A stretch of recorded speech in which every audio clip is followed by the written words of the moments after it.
Friends, welcome to Kavitha சமையலறை. இன்னைக்கு நம்ம பார்க்க போகிற ஸ்பெஷல் ரெசிபி நல்ல சுவையான வாழைத்தண்டு கூட்டு. ஒரு அருமையான சைட் டிஷ். வாழைத்தண்டில் நிறைய நார்ச்சத்து இருக்குது. அடிக்கடி நம்ம உணவில் சேர்த்துக்கிறது ரொம்ப ரொம்ப நல்லது. வாழைத்தண்டில் நம்ம விதவிதமான டிஷ்ஷஸ் பண்ணலாம். பொரியல், சட்னி, சூப்பு, இந்த மாதிரி கூட்டு இதெல்லாம் பண்ணலாம்.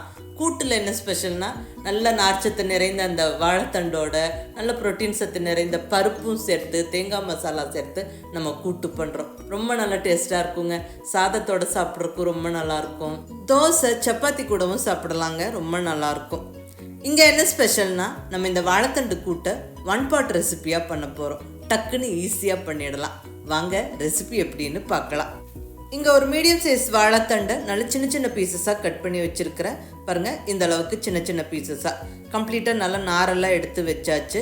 வாழைத்தண்டை எப்படி ஈஸியாக கட் பண்ணி நார் எடுக்கணுங்கிறதெல்லாம் இதுக்கு முன்னாடி நான் போட்டிருந்த வாழைத்தண்டு ரெசிபீஸில் நான் அப்லோட் பண்ணியிருக்கிறேன். வேணுங்கிறவங்க அதை செக் பண்ணிக்கோங்க. இப்போ நல்ல நார் எடுத்து வாழைத்தண்டு ரெடியாக இருக்குங்க. வாழைத்தண்டு ரொம்ப நல்லது. இதில் நிறைய நார்ச்சத்து, நல்ல மருத்துவ குணங்களும் இருக்குங்க. அடிக்கடி சாப்பிட்றது ரொம்ப நல்லது. அடுத்ததாக கடலைப்பருப்பு. இங்கே ஒரு 50 கிராம் அளவுக்கு கடலைப்பருப்பு எடுத்துருக்குறேங்க. இதை ஒரு 2 தடவை கழுவிட்டு ஒரு 3/4 மணி நேரமாக ஊற வச்சுருக்கிறேன். 45 மினிட்ஸ் ஊறின கடலைப்பருப்பு இங்கே ரெடியாக இருக்குது. இப்போ இதையும் இந்த வாழைத்தண்டும் நம்ம சேர்த்து ஒன்றா சேர்த்து வேக வைக்க போகிறோம். குக்கரில் சேர்த்து வேக வச்சிடலாம். ஃபஸ்ட்டாக நான் இங்கே கடலைப்பருப்பு குக்கரில் சேர்த்துட்டேன். அடுத்தது நறுக்கி வச்சுருக்கிற வாழைத்தண்டும் சேர்த்தாச்சு. இந்த கடலைப்பருப்பும் வாழைத்தண்டும் நம்ம ஒன்றா வேக வைக்கிறோம். அதாவது ரொம்ப குழைவாக வேக வைக்கக்கூடாது. ஒரு 2 அல்லது 3 விசிலுக்கு வேக வச்சுக்கோங்க. அதாவது பருப்பு வெந்திருக்கணும், ஒத்தொத்தையாக இருக்கணும், குழஞ்சு போகக்கூடாது. அந்த அளவுக்கு வேக வச்சா போதும், ரொம்ப குழைவாக்க வேண்டாம். ஸோ அளவாக தண்ணி விட்டு ஒரு 2-3 விசிலுக்கு மட்டும் வேக வச்சு எடுத்துப்போம். இப்போ இதில் ஒரு 1/4 டீஸ்பூன் மஞ்சள் பொடி சேர்த்தாச்சு. கூடவே 1 டீஸ்பூன் எண்ணெய் சேர்த்துக்கிறேன், ஆயில் சேர்த்துக்கிறேன்.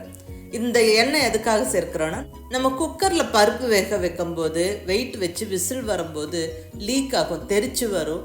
பட் எண்ணெய் சேர்த்துட்டா அந்த தெரிக்கிறது பெருசாக இருக்காது. அதுக்காக தான் இந்த எண்ணெய் சேர்த்துக்கிறேன். நீங்கள் அதை ட்ரை பண்ணி பாருங்கள்.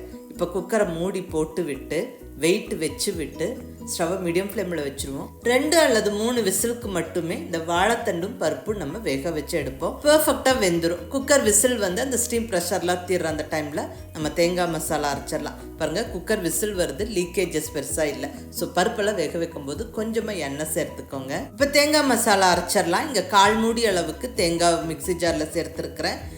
கூடவே ஒரு 3 பச்சை மிளகாயை உடைச்சி சேர்த்துக்கிறேன். காரமான பச்சை மிளகாய் 3. இது கூட 1 டீஸ்பூன் அளவுக்கு சீரகம். இப்போ எல்லாமே சேர்த்தாச்சு. கொஞ்சமாக தண்ணி விட்டு நல்லா ஃபைன் பேஸ்ட்டாக அரைச்சிக்கணும். பாருங்கள், இந்த அளவுக்கு அரைச்சிக்கணும்.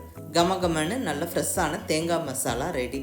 குக்கர்லேயே அந்த ஸ்டீம் ப்ரெஷர்லாம் போய் ரெடியாக இருக்குது. இப்போ திறந்துருவோம். பாருங்கள், பர்ஃபெக்டாக இந்த வாழைத்தண்டும் கடலைப்பருப்பும் வெந்திருக்கு. அதாவது ரொம்ப குழஞ்சி போகலை. கடலைப்பருப்புலாம் நல்லா ஒத்தொத்தையாக இருக்குது, பட் நல்லா பர்ஃபெக்டாக வெந்திருக்கு. இந்த பக்குவத்துக்கு வேக வச்சு எடுத்துக்கணும். அதுக்கப்புறம் தேங்காய் மசாலா சேர்த்து நம்ம வேக வைக்கும்போது கரெக்டாக இருக்கும். இப்போ தேங்காய் மசாலாவை கம்ப்ளீட்டாக சேர்த்துருவோம். கூடவே கொஞ்சமாக தண்ணி சேர்த்துக்குவோம். ஆல்ரெடி அந்த வாழைத்தண்டு கடலைப்பருப்பு வேக வைக்கும்போது தண்ணி இருக்குது. ஸோ தண்ணி அளவாக சேர்த்துக்கங்க, இல்லைன்னா சலசலன்னு போயிடும். கூட்டு ரொம்ப லூஸாகவும் இருக்கக்கூடாது, ரொம்ப கெட்டியாகவும் இருக்கக்கூடாது. ஸோ அளவாக தண்ணி விட்டுக்கோங்க. இப்போ இதில் தேவையான அளவு உப்பு சேர்த்துருவோம். இப்போ ஸ்டவ் ஆனில் தான் இருக்குது. நல்லா கலந்து விட்டுட்டு ஸ்டவ்வை மீடியம் ஃப்ளேமில் வச்சு நல்லா கொதிக்கிறக்கு விடுவோம். கொஞ்சம் நல்லா கொதித்து கூட்டு கொஞ்சம் கெட்டியாகி வரட்டும். நம்ம தேங்காய் மசாலா சேர்த்தாவே கொதிக்கும் போது கெட்டியாகும். பாருங்கள், கொஞ்சம் நல்லா கெட்டியாயிடுச்சு, நல்லா கொதிச்சிருச்சு. இப்போ இந்த ஸ்டேஜில் நம்ம தாளிப்பு சேர்த்துடலாம். இங்கே ஸ்டவ்வில் தாளிப்பு கரண்டி வச்சாச்சு. ஒரு 2 ஸ்பூன் தேங்காய் எண்ணெய் சேர்த்தாச்சு. எண்ணெய் கொஞ்சம் சூடானதுக்கப்புறம் இதில் 1 டீஸ்பூன் கடுகு போட்டு நல்லா பொரிய விட்டுருவோம். கடுகு பொரிஞ்சதுக்கப்புறம் இப்போ இதில் 2 வரமிளகாவை உடச்சி சேர்த்துருவோம். அடுத்ததாக சின்ன வெங்காயம், ஒரு 6-7 சின்ன வெங்காயத்தை சின்ன சின்ன பீசஸாக கட் பண்ணி சேர்த்தாச்சு. கூடவே ஒரு 2 கொத்து கருவேப்பிலையும் சேர்த்து விட்டு நல்லா வதக்கி விட்டுருவோம். கருவேப்பிலையெல்லாம் நல்லா பொரிஞ்சதுக்கப்புறம் இப்போ மிஸ் பண்ணாமல் ஒரு 1/4 டீஸ்பூன் அளவுக்கு பெருங்காயப்பொடி சேர்த்துக்குவோம். நல்ல வாசனையும் டேஸ்ட்டும் கொடுக்கும். இப்போ இந்த வெங்காயம் நல்லா கலர் மாறுற வரைக்கும் நல்லா வதக்கிடுவோம். பொறுமையாக ஒரு 1-2 நிமிஷம் நல்லா வதக்கி விடுங்க.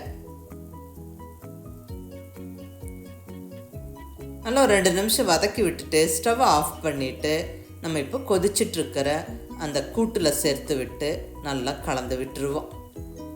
ஃபைனலாக கொஞ்சமாக கொத்தமல்லி இலை சேர்த்து ஸ்டவ்வை ஆஃப் பண்ணிடலாம். அவ்வளோதாங்க, அருமையான சுவையான வாழைத்தண்டு கூட்டு ஜம்முன்னு ரெடி ஆயிடுச்சு. இது ரொம்ப நல்ல டேஸ்ட்டாகவும் இருக்கும், நல்ல ஹெல்த்தியான ரெசிபியும் கூடங்க. நல்லா இந்த மாதிரி செய்யும்போது குயிக்காக ஒரு 1 பாட் ரெசிபியாக செஞ்சிடலாம். ஸோ மிஸ் பண்ணாமல் வாழைத்தண்டு கூட்டு இப்படி செஞ்சு பாருங்கள், ரொம்ப நல்லா டேஸ்ட்டாக இருக்கும். சாதம், சப்பாத்தி, தோசையோடலாம் சாப்பிட்றதுக்கு ரொம்ப நல்லாயிருக்கும். ட்ரை பண்ணி பாருங்கள். ஒரு ஈஸி சிம்பிள் ரெசிபி தான் இது. அடிக்கடி நம்ம வாழைத்தண்டெல்லாம் சேர்த்துக்கிறது ரொம்ப நல்லது. ஸோ செஞ்சு பார்த்துட்டு எப்படி இருந்ததுன்னு உங்கள் ஃபீட்பேக் சொல்லுங்கள். பிடிச்சிருந்தா லைக் பண்ணி ஷேர் பண்ணி கமெண்ட் பண்ணுங்கள். கவிதா சமையலறை சப்ஸ்கிரைப் பண்ணி என்னுடைய மற்ற ரெசிபிஸும் வீடியோஸும் பாருங்கள். தேங்க்யூ.